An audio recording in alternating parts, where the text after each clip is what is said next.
Hello everyone, welcome to e-class on getting to know plants. As we know, all living organisms they are classified into animals and plants. Though plants are the living beings, they do not move like animals. They remain fixed at a place and grows in the soil.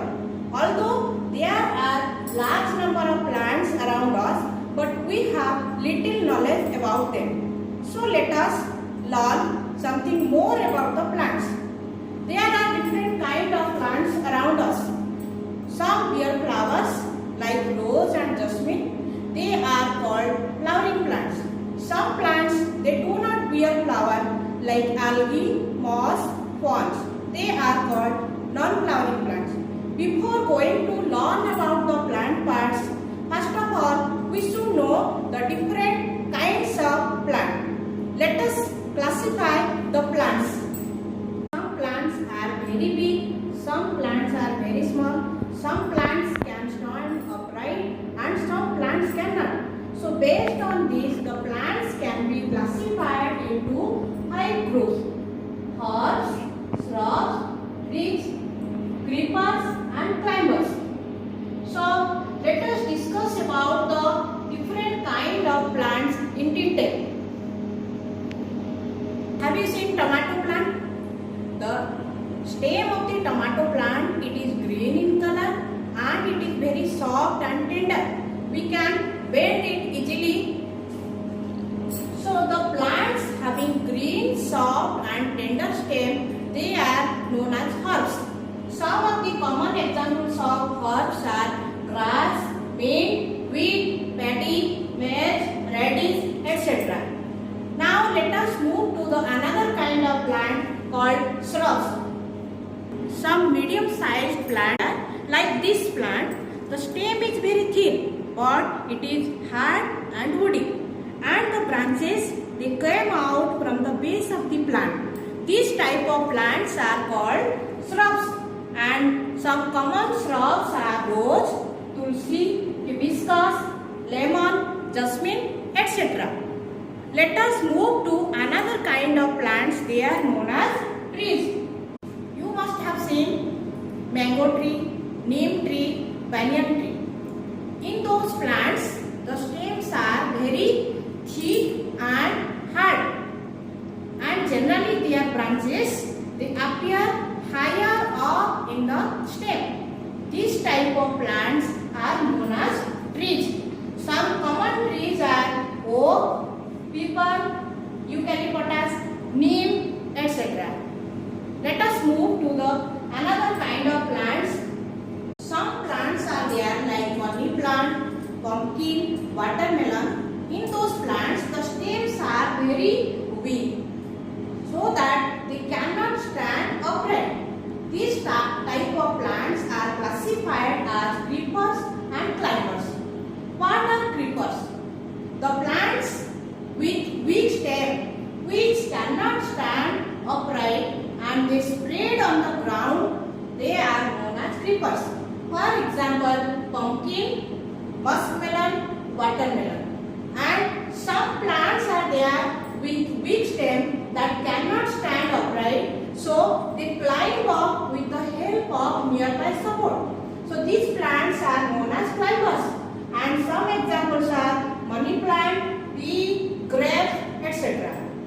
So now we have concluded the kind of plants. They are herbs, shrubs, trees and creepers, climbers. Now let us move to know the different parts of a plant. The main parts of a plant are root, stem, leaf, fruit and flower.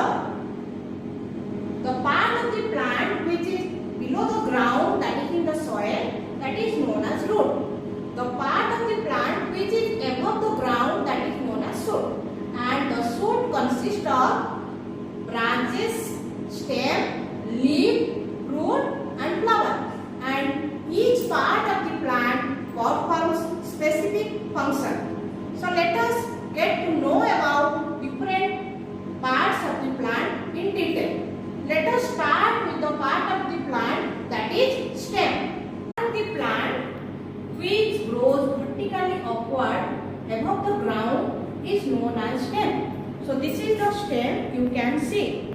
And the main functions of the stem is to conduct water and minerals from soil to the leaves for the preparation of food. And some other function of the stem is they hold the leaves, roots, flowers and branches. Let us do a simple activity to see how the stem conducts water from the soil to the leaves. Let us do one activity to see the function of stem. For this activity, we need one glass, red color, one herb and blade. Fill 1/3 of the glass with water.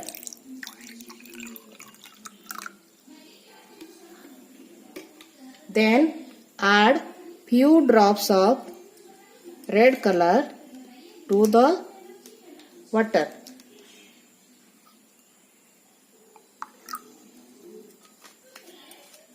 Then cut the base of the stem and put it in the glass. Keep this setup for 1 day. Bring the setup back after 1 day and observe carefully. The parts of the herb appears red in color. Just think how the color reached to the different parts of the plant. From this activity, we can see that water moves up the stem, that is, stem conduct water and minerals from root to different parts of the plant. Let us see how it conducts. Let us take the stem and cut it to see the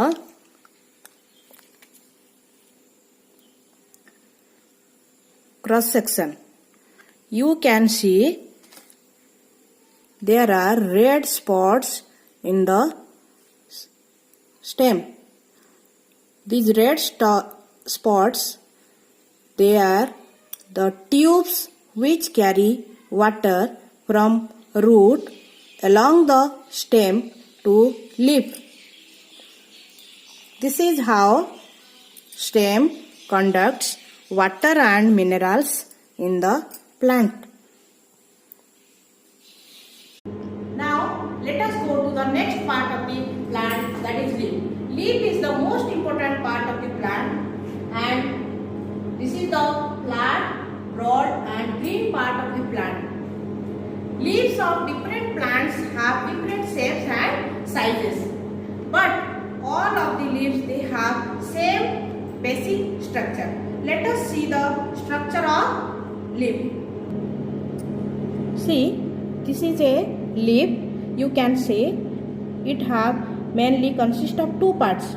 This broad green part of the leaf is known as lamina, and this stalk part is known as petiole. What is petiole? The part of the leaf which is attached to the stem is known as petiole. Then the broad green part is known as lamina. In the lamina, you can see different things. You can see a thick line in the middle of the leaf. This is known as midrib. And you can see some other lines on both sides of the leaf. They are known as vein. Here you can see different kind of leaves. All they look green in color. Do you know why they are green in color? Because they have a green pigment that is known as chlorophyll. What is of this green pigment? These green pigments generally they help to capture sunlight for the process of food preparation in the plants. And some other parts are also there. They are not visible in the naked eye, like the leaves have tiny pores on the lower side of the leaf. They are known as stomata. What is the function of these stomata? These stomata helps in the exchange of gases with the atmosphere, that is taking up oxygen and giving out carbon dioxide during respiration, and taking up carbon dioxide and giving out oxygen during the process of photosynthesis. As you can see here, the veins, they are spread in a different manner in different leaves, and the pattern made by these veins is called leaf venation. The design made by the leaf veins in the leaf is known as leaf venation, and generally there are two types of venation in leaves. So here you can see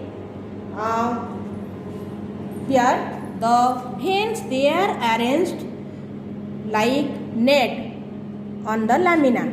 So this type of arrangement of veins is known as reticulate venation. But here in another kind of leaf, you can see the veins, they are parallel to each other. All the veins, they are parallel to each other. This type of arrangement of veins is known as parallel venation. Let us see the plants in which you will find the leaves with reticulate venation. Some of the plants are mango, rose, hibiscus, neem, lemon and tulsi, and some other plants are also there.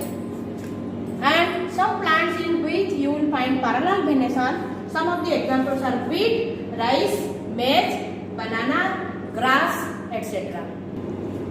We have seen plants have a large number of leaves. Let us know what is the role of leaves in a plant. What are the main functions of a leaf in a plant? So first I will tell you about the most important function of the leaf, that is it prepares food for the plant by a process known as photosynthesis.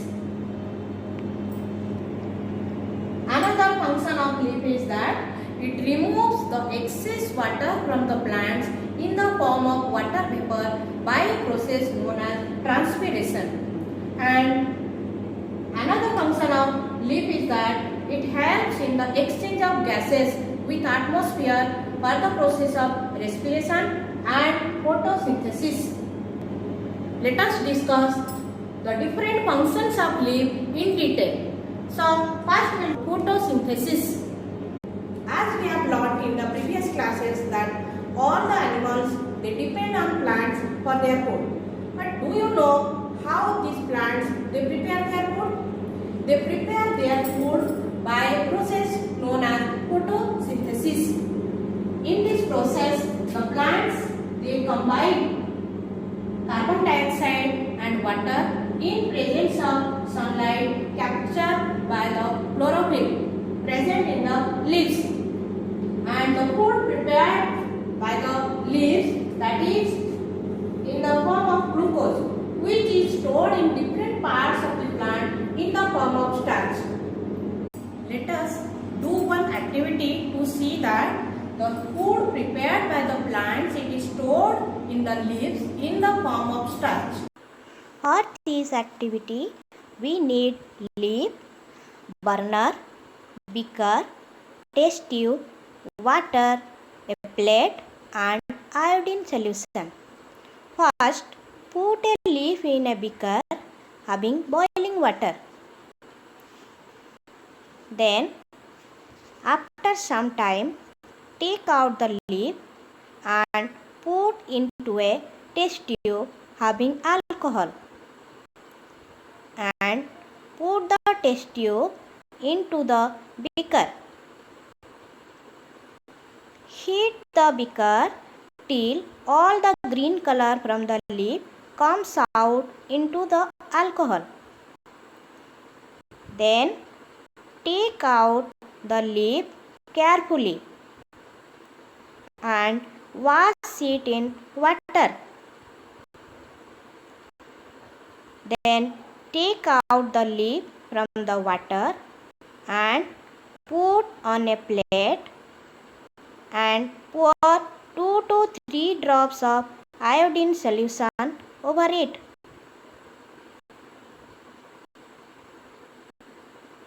Just observe, it turns blue.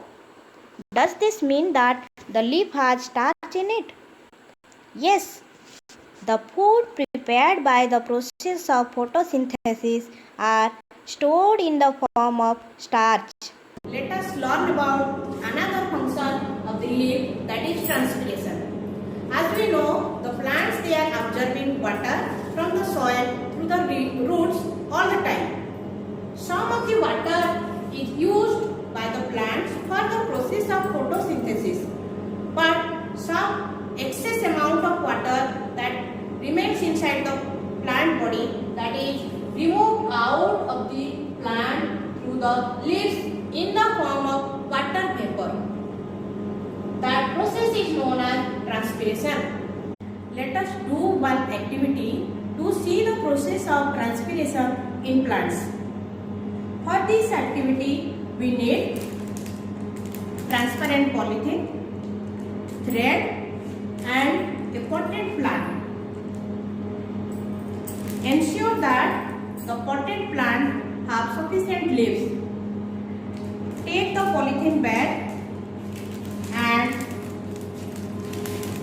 cover it with the polythene bag and tie it tightly with the help of thread.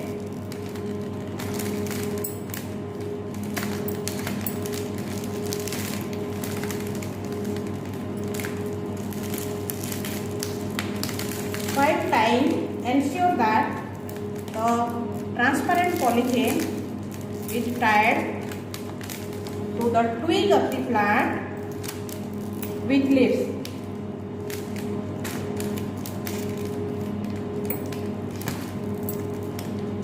Then leave this setup in the sun for 4 to 5 hours.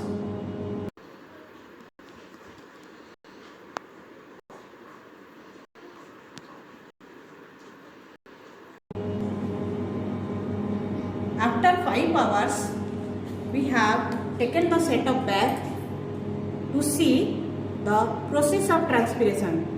You can see the tiny water droplets inside the polythene. Let us see the water droplets.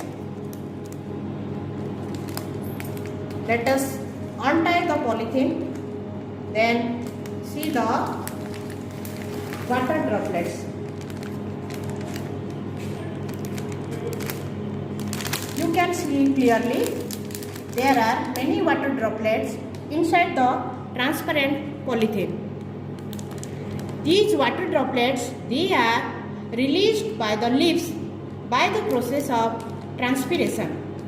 During the process of transpiration, the leaves, they release the excess water from the plants in the form of water vapor, and those water vapors inside the polythene, they condense to form water droplets. So from this activity, we can say the leaves, they release water vapor from the plants in the form. Now let us move to the another most important part of the plant, that is root. We can see the root of a plant here, that is present below the ground in the soil, and the main function of the root is to anchor the plant in the soil. That is, it holds the soil firmly and helps the plant to stand upright in the soil. Another most important function of root is it absorbs water and minerals from the soil needed for the process of photosynthesis in plants. And some roots are also modified to store food like carrot, radish, turnip, etc. The roots are not same in all type of plants. They are different in different type of plants. In some plants will find there is a thick main root which grows vertically downward into the soil. That is known as taproot. In those taproots, we will find many smaller roots. They arise from the main root. They are known as lateral roots. And some common plants in which we will find taproots are carrot, turnip, mango, neem, banyan, etc. In some plants, we will find there is no main root. There are many smaller roots. They arise directly from the base of the plant. These type of roots, they are superficially in the soil, and this type of root is known as fibrous root. And we find this type of root in plants like wheat, paddy, maize, lily, grass, etc. Observe this plant carefully. The part of the plant which is in the soil is called its root. There are generally two types of root. Here we can see there is a main root which arises from the base of the plant.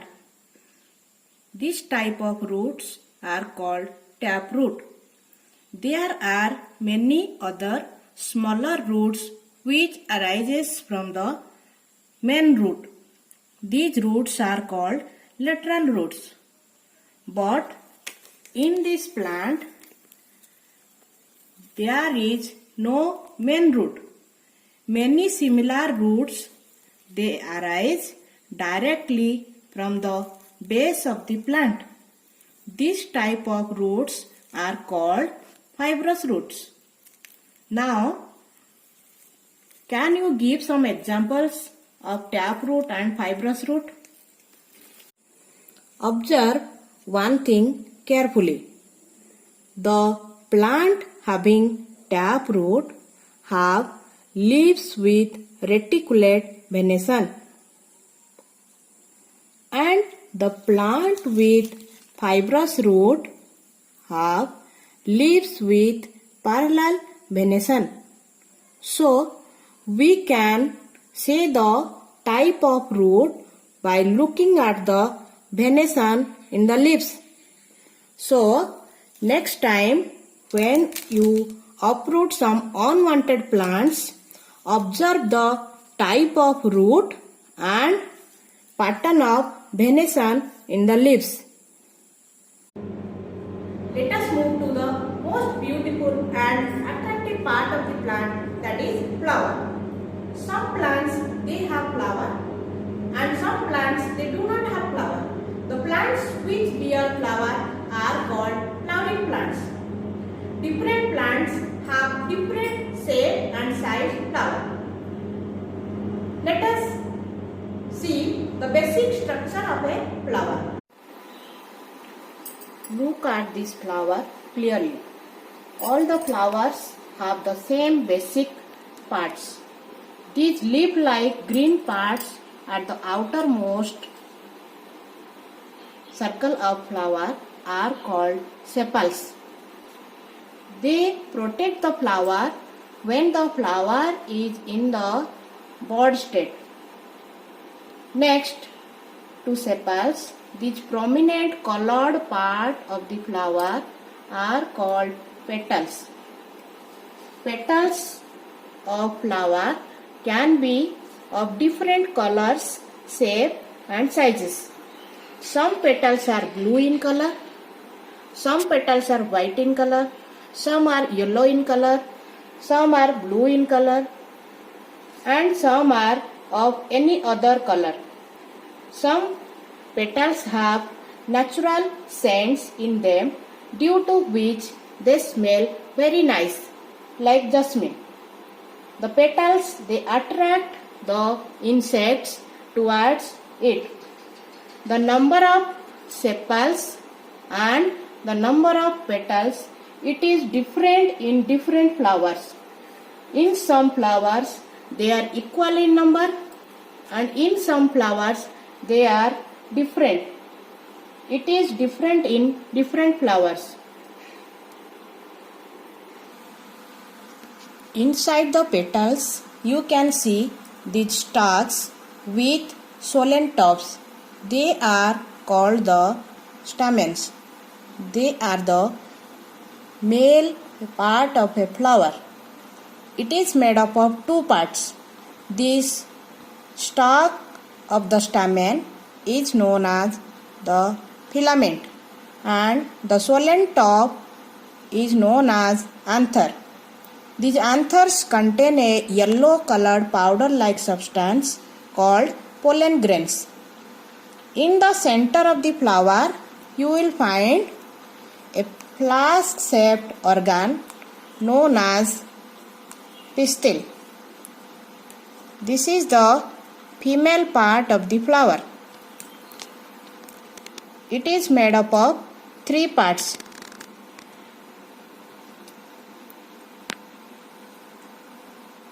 This tip part is known as stigma. The long neck-like structure is known as style, and the swollen base part is known as ovary. Let us cut the ovary to see the inner parts of the ovary. Now let us cut the ovary to see the inner structure of the ovary. Carefully understand how to cut the ovary.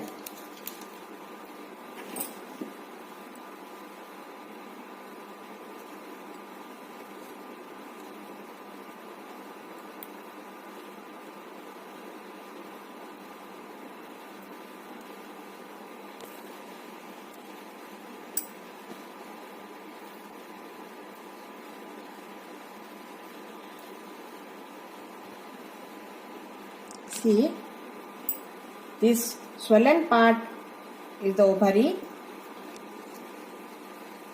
Cutting like this is known as transverse cut.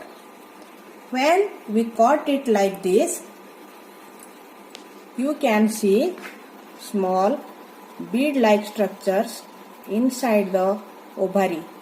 They are known as ovules.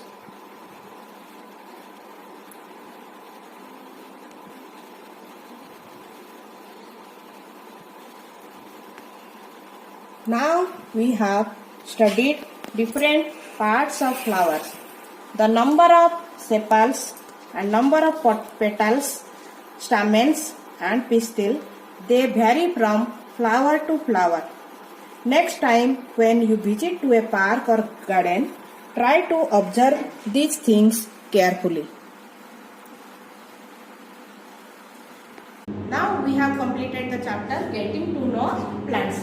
In this chapter, we learned about the different kinds of plant, different plant parts like stem, root, flower, leaves and their structure and function. Now, there are many things to think about.